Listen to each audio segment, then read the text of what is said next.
So I haven't done a good Robin DiAngelo video in a hot minute, but she was bound to pop up again. And listen, it's the ultimate case of hypocrisy, isn't it? Where people on Robin DiAngelo's side are constantly railing on capitalism and calling people grifters that they don't agree with. And, you know, we need to upheave the entire system because capitalism is the ultimate oppressor. And yet then we find that they're engaging in capitalism and, dare I say, grifting for their own purposes, which is exactly what Robin DiAngelo recently did at a speaking gig for the University of Wisconsin. So we're going to read about Robin DiAngelo's epic hypocrisy as it just continues over and over and over again. And for some reason, organizations still keep hiring her when we know that her book has zero sources for some of the chapters, or her assertions are not backed up in academic research at all. But dang it, it does make these organizations feel good to continue to pay Robin DiAngelo thousands and thousands and thousands of dollars to come in and shill for her crazy ideas that are not backed up by any research in actuality. So we're going to read about what happened this time, but before we get into that, listen folks, I need your help. YouTube has been really messing with my channel along with many other people's channels out there. This is not only happening to me, but basically what's happening is it's like clockwork. Every single night, about 100 to 200 subscribers will get deleted from my account like that. I mean, it's very, very consistent. I hear from people all the time that they're being unsubscribed to the channel, but definitely a massive uptick in the last month. So if you want to help me out, if you enjoy the content I do pretty much on a daily basis around news, culture, politics, anything else I feel like talking about, please consider subscribing to the channel, hitting that little red button that's down there somewhere, turning on notifications, leaving a comment, sharing it out, giving it a thumbs up. All of those things really help me out, and I greatly appreciate it. All right, let's read this article about Robin DiAngelo's latest exploits and her fight against overcoming capitalism by being a capitalist. The prominent diversity consultant, Robin DiAngelo, raked in $12,750 for a speaking gig last month at the University of Wisconsin. 70% more than any other keynote, 70% more than the other keynote speaker, Black female author, Austin Channing Brown. Now, I told you guys from the very beginning when you guys were like, she makes $6,000 a talk. I was like, no, she makes like way more than that, and $12,500 is much more in the range that I would expect her to be speaking in. In fact, I'm actually surprised it was that cheap. I mean, that was probably because this is the University of Wisconsin. It's a public school. Sometimes you have to make allowances for public institutions. They don't have as much money to spend, but really, I bet Robin DiAngelo is raking in way more than that when she's doing private corporate gigs that are not subject to like information requests. The University of Wisconsin-Madison's Oh, really? Really, University of Wisconsin-Madison. I know some stuff about them. Division of Diversity, Equity, and Educational Achievement paid Channing Brown just $7,500 for her keynote address at its annual diversity forum. Receipts obtained by the Washington Free Beacon show. The payment were negotiated by their speaking agencies. $7,500 is really like not that much for keynote speakers. It's like that's like a mid-range. I mean, like if you're just starting out doing that sort of stuff, that's about the price I would expect you to have. And frankly, it's not actually a bad thing, to be honest, that different speakers have different fees. I mean, Robin DiAngelo is much higher profile than this other person who I have never heard of before. So that's not abnormal. But I think what makes this a really ridiculous article is the fact that Robin DiAngelo's whole idea is about, uprooting all of these foundational elements of our society, including capitalism, which we'll see in the very next paragraph. DiAngelo has called such inequitable treatment the racist heart of capitalism, claiming that capitalism is dependent on inequality.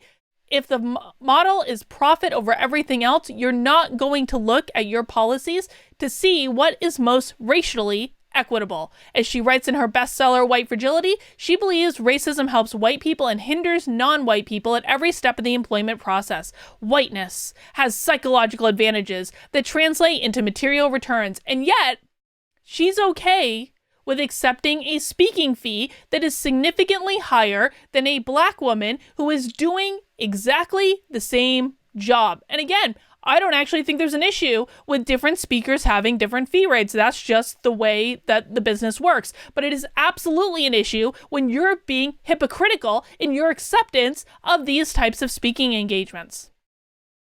The forum, which has run for 2 decades and attracts over 1,000 attendees, was this year streamed entirely on Zoom due to the ongoing pandemic.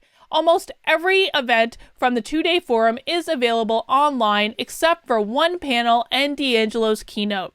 Her address, the Office of UW-Madison Chief Diversity Officer Cheryl Gittins told the Free Beacon, was omitted because it uses a PowerPoint presentation, which is her IP, which they frankly could have negotiated in the contract to be able to record and distribute that, and that's actually a really reasonable thing to ask. I almost always, anytime I give a talk, unless it's I actually can't even think of a time when I've given a talk where I haven't said, yeah, you can absolutely record this, you can use it for whatever you want, post it on the internet, I don't really care, and all my presentations are my IP too. So this is Robin DiAngelo being specifically persnickety, probably because she doesn't want her stuff made available for public consumption, because then people like me are going to see what she's presenting and rip it apart because it does not have foundational evidence backing it up. DiAngelo and Brown did not respond to requests for comments. The pair were the only 2 speakers paid for their appearances, Gittins' office told the Free Beacon, in accord with what it describes as the school's practice of only compensating keynote speakers. I'm going to bet that's true for this event. I don't think that is a general school policy. I'm just going to leave it at that. I do not think that that is a general school policy. I think that that is probably specifically true for events like this. But if someone were to look that up, I'm going to bet you, and I could be wrong. Like if it is a school policy, I could be wrong about that. But if you're going to be compensating some speakers, you should be compensating other speakers, especially when we're talking about a virtual environment. I mean, that's just fair as fair, man. You're asking people to work for free. Putting together a talk and giving it is actually like a really labor-intensive thing to do. It takes hours and hours and hours of prep. Usually you have to invest money in it because you have to get like stock photography and slide design and all that good stuff.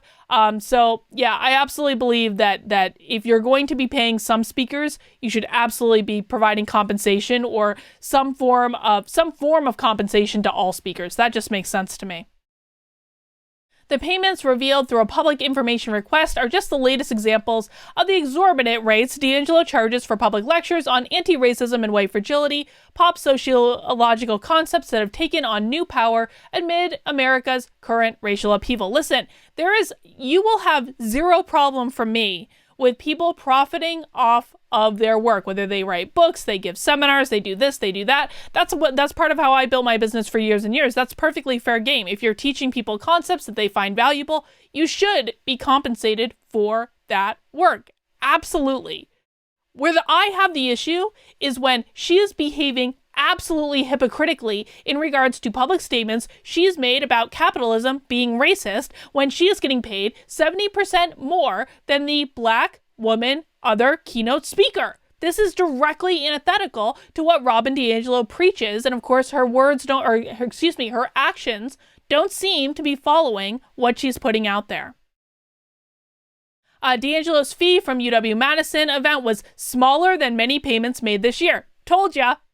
She now notes in her personal accountability statement that her average fee for an event through August 2020 was $14,000. Another recent appearance at the University of Connecticut would have paid $20,000 but was canceled, a UConn spokesperson told the Free Beacon. DiAngelo's accountability statement has been updated extensively since a Free Beacon report in July on her ballooning wealth, an apparent attempt to swat down damaging revelations as her sky-high speaking fees or her 3 homes worth $1.5 million. Her speaking fees are not high relative to the industry standard. They're really not, folks. I mean, I know this is what people want to hear. You think like, oh, that's a lot of money for a talk, and it is a lot of money for a single talk, but her speaking fees are not out of line with the people that are at her level. And by her level, I mean they have like a New York Times bestselling book. They're out there. They're a name. People know who they are. Her speaking fees are not outlandish in the context in which she's working with. And that's not something that we should ding her on, is charging money for her work. I don't care if she makes money for her work. What I do care is that she's behaving in a way that is blatantly hypocritical.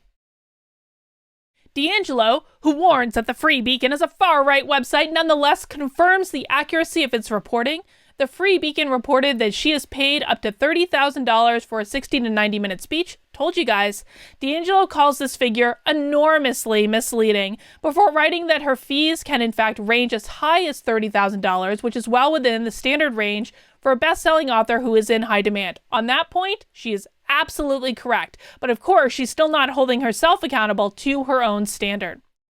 DiAngelo also writes that she receives 7.5% royalties on White Fragility, just shy of the Free Beacon's estimate of 8%, which would have netted her over $2 million in sales. And while DiAngelo has made her name demanding that white people stop avoiding difficult conversations, she did not respond to multiple requests for comment from the Free Beacon. So you can see they have the emails there. Although her star has slipped since this summer's upheaval, White Fragility no longer tops the New York Times bestseller list, though it remains in the number 5 on the paperback nonfiction list. The payment from UW-Madison shows that DiAngelo remains more than comfortable. She and other prominent woke figures, such as Boston University's Ibram X. Kendi, seem set to continue to reap healthy payouts for years to come. And I want to say, Boston University is my alma mater. I continue to be completely unimpressed at their employment of Kendi at this point, because really, come on, BU. I'm not donating one single dollar to BU until they figure that out. But anyway, I just wanted to highlight this story back in the news for making money in a highly hypocritical way. And listen, we should never ding people for making money for their work. Again, money's like a value exchange. If I'm giving you something that you perceive as valuable, you're going to want to compensate me in some way for it. That's all it is. I will never ding people for making money. I will ding them for being blatant hypocrites, and that is exactly what Rob and DiAngelo is. That's all I've got for this time. I'll see you soon.